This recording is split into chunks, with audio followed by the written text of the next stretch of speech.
প্রিয় দর্শক, আসসালামু আলাইকুম রহমতুল্লাহ।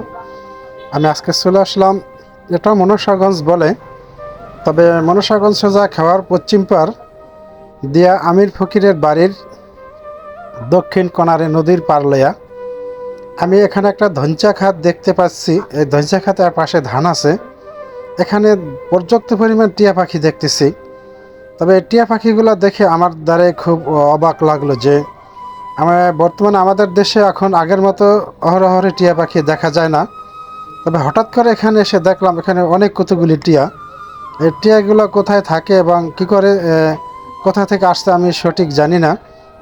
তবে আবার নজরে পড়ে গেল যে টিয়া পাখিগুলো, আমি ভাবলাম পাখিগুলো একটু আমি ভিডিও তৈরি করি, আর ভিডিও তৈরি করে আমার দর্শকের উদ্দেশ্যে একটু দেখাই।